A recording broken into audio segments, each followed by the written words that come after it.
Hi, this is Sarah Meixel with the Pig Site, and today we're here with Taylor Rock. He is a production supervisor at Heimerl Farms located in Johnstown, Ohio. Thanks so much for being with us today, Taylor. Thanks for having me.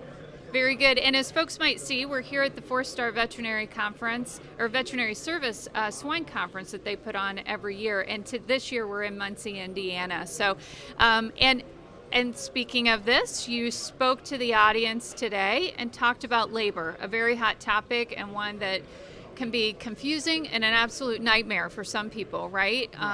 Retaining, the whole process can be difficult for producers. Tell us a little bit about your message to the audience today. Absolutely. So my message to the audience really was that, I have a lot of experience in international recruiting and making a development plan, and I do a lot of the stuff on my own. I'm not a lawyer. I have no experience or background in that.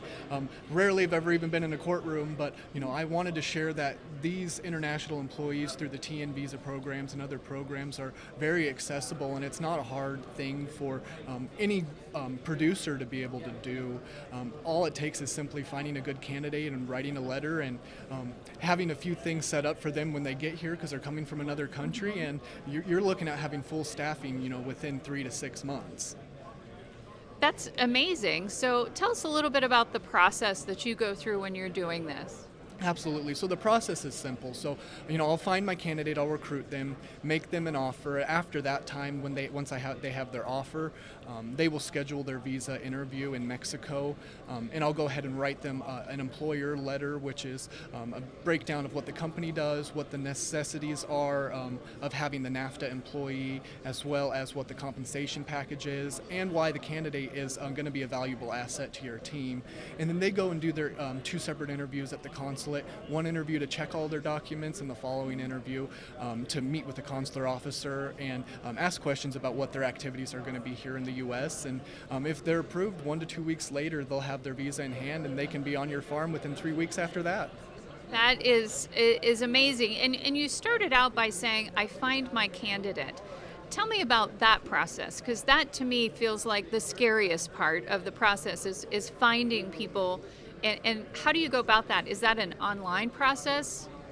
Absolutely. There are a variety of processes, and I'm continually changing and developing my process. When I started, it was just working with a recruiting agency and our lawyer and finding good candidates that way. And I started building actually just a reputation for myself. And once I had candidates resign and did not want to renew their visas, they went back to Mexico and passed my number around. And right now, I'm fortunate enough to have a lot of people reach out to me and send me their numbers. But, I'm creating that network, and I'm trying to expand that to be able to help other people in the industry. I know not every candidate's for me, but there are a lot of candidates that are for other people, and other people may not want those candidates that I need. And I think as an industry as a whole, we can work together and have a stronger staffing. Very good. And are these folks coming in with some type of agriculture experience, or are they, or do they not? And they're just coming in and you're teaching and training day one? Generally, they come in with the desire and somewhat of a knowledge and background of agriculture. It is required for them to have a licensure or a bachelor, but that does not necessarily mean that they have worked with animals in the past. So, yes, I prefer to find actually people that want to start fresh and train up from nothing. I find those candidates have been the best for me.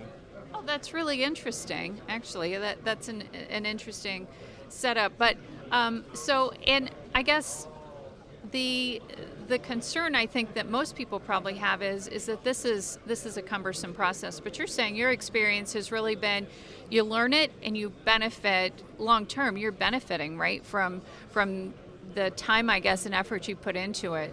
Absolutely. I'm only 27. I've been out of school since 2017.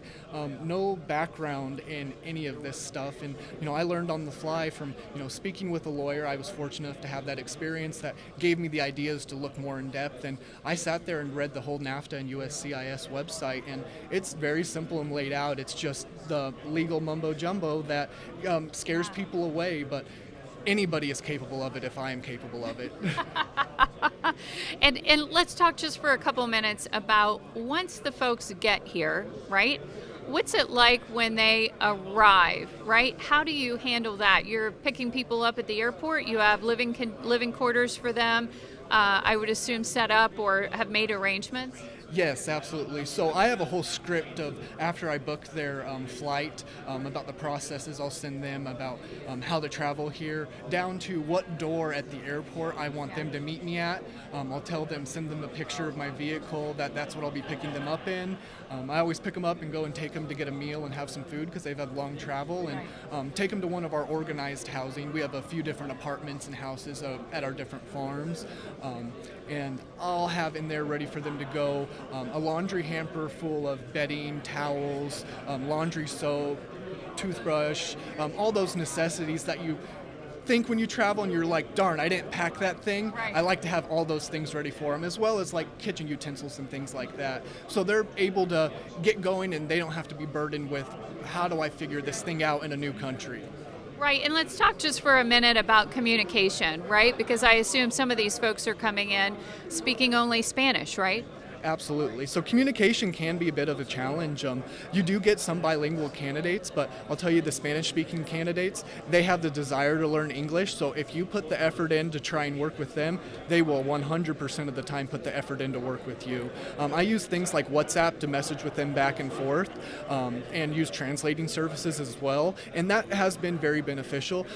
I do recommend, if you are going to get into a more intense HR type conversation, to have an interpreter present so there are no miscommunications there. But if it's just general telling somebody how to work in the barn and you can be there and hold their hand and show them, yeah, they want to learn, so you'll learn together. Very good. Well, thanks so much for all the information today, Taylor. Thanks so much for having me. This is Sarah Meixel with the Pig Site.